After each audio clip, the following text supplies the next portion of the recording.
Conheço o período de alta atividade religiosa caracterizado por um grande avivamento na América do Norte no século XVIII.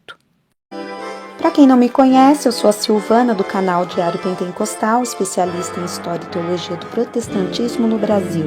Se você ainda não é inscrito, se inscreve no canal, deixe seu curtir e compartilhe com seus amigos para que mais gente conheça o canal.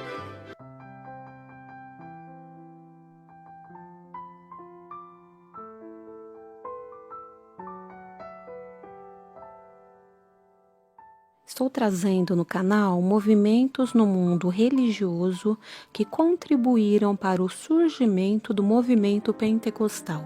O primeiro grande despertamento é um exemplo disso.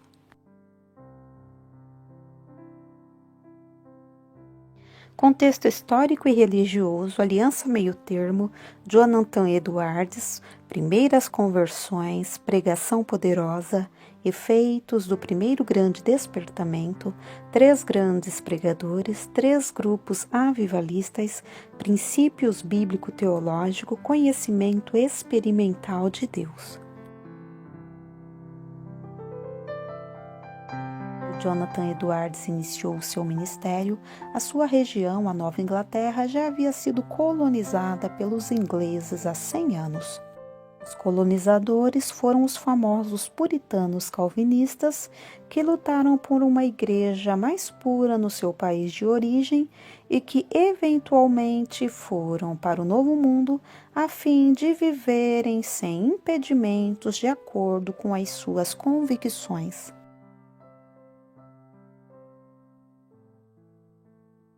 A geração temente a Deus que viera se estabelecer na região já não existia mais. A nova geração era bem diferente: imoralidade, devassidão, interesses egoístas.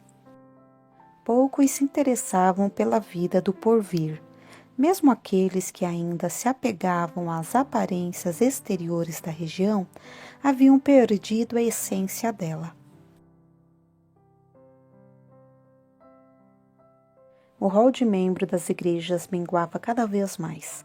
As condições estavam tão críticas em 1662 que os ministros das igrejas em Massachusetts resolveram tomar uma medida para ajudar, mas que, pelo contrário, piorou a situação ainda mais. Adotaram algo chamado a Aliança de Meio Termo. As pessoas que não podiam confessar que nasceram de novo ainda poderiam levar seus filhos para serem batizados, desde que concordassem com a fé doutrinária da igreja e não tivessem comportamento escandaloso.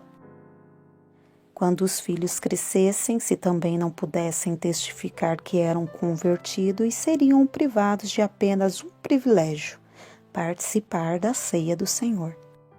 Esses membros de meio termo logo passaram a ser mais numerosos do que aqueles que estavam em plena comunhão.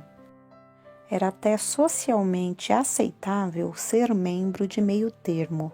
Para que se dar ao trabalho de ser um membro 100%? Com o passar do tempo, a barreira para a ceia do Senhor caiu também, e logo os partidários da Aliança de Meio Termo estavam fazendo parte do ministério da igreja. Havia ainda um remanescente de pessoas tementes a Deus. Estes logo perceberam que a Aliança do Meio Termo havia sido um terrível erro.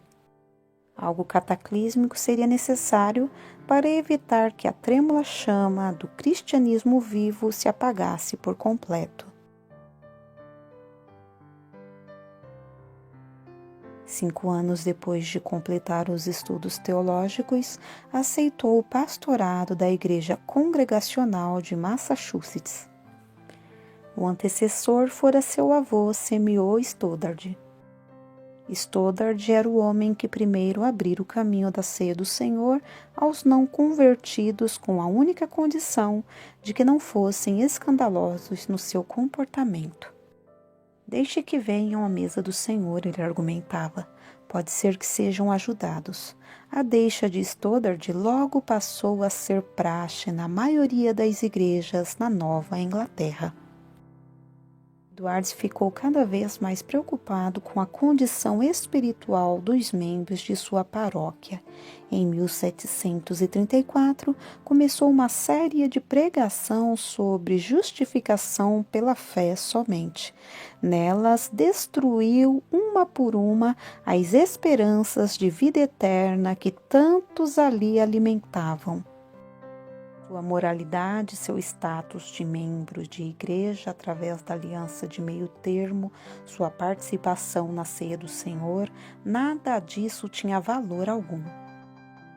Eduardes os fez enxergar que Deus não lhes dera coisa alguma para fazer antes de chegar a Jesus pela fé.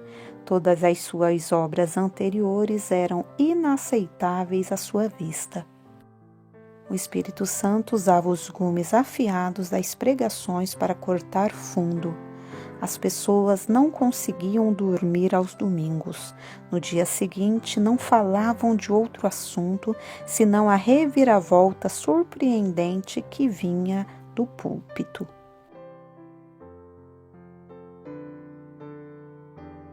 Uma grande e intensa preocupação com assuntos religiosos e o mundo por vir espalhou-se por todas as partes da cidade, entre pessoas de todos os níveis e idades. O ruído no meio dos ossos secos cresceu mais e mais em volume. Todos os outros assuntos desapareceram das conversas, permanecendo apenas os que se relacionavam com coisas espirituais e eternas. As pessoas se reuniam em suas casas para orar. Os comerciantes fechavam suas lojas. Os cultos públicos eram muito lindos, a congregação totalmente atenta e despertada na adoração a Deus, todos intensamente focados no que estavam fazendo, cada ouvinte ansioso para absorver a pregação palavra por palavra.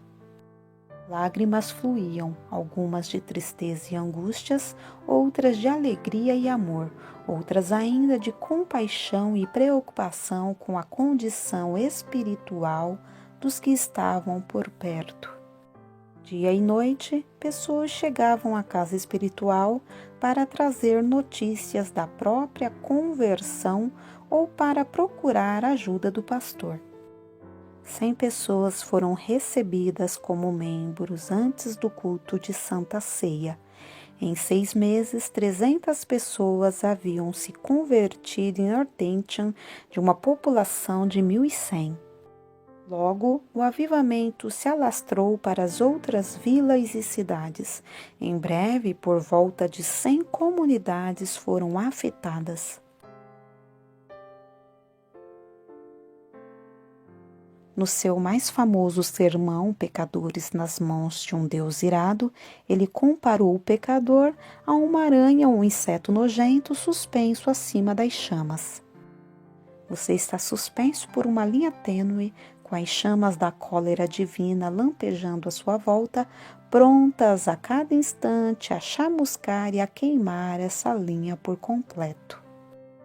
E você continua sem nada em que se agarrar para se salvar, nada que possa afastar as chamas da cólera divina, nada que você possua, nada que tenha feito em toda a sua vida ou que possa vir a fazer que consiga persuadir o Senhor a poupar sua vida por 1 minuto sequer. Inconscientemente, as pessoas se agarravam às colunas e aos bancos para não caírem no abismo.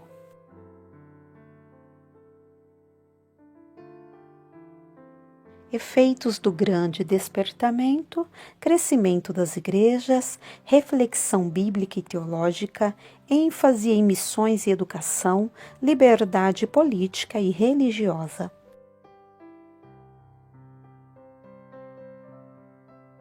Três grandes pregadores, Jonathan Edwards, Delbert Chaney e George Whitefield.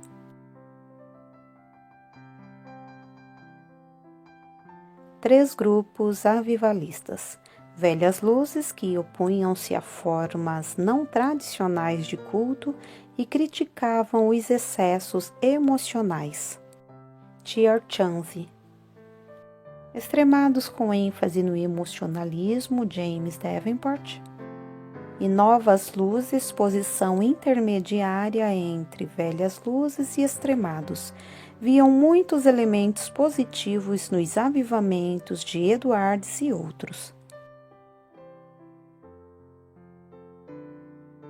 Conhecimento experimental de Deus, a necessidade de conversão, a fé simplesmente intelectual não é suficiente, necessidade de entendimento e sentimentos, luz e calor, e a importância dos afetos ou afeições na vida espiritual. 2 erros no avivamento: mero emocionalismo. ênfase não a Deus, mas às respostas humanas. O conhecimento de Deus deve ser sensível, experimental e afetivo.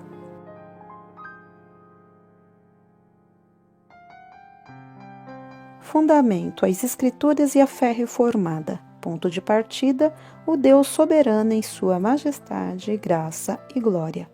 Critério principal: quem está no centro das atenções, Deus ou o ser humano? Senso de incapacidade, pecaminosidade e dependência de Deus. A atuação imprescindível do Espírito Santo. Crítica das teorias de salvação que dão ênfase às obras humanas ou à capacidade humana.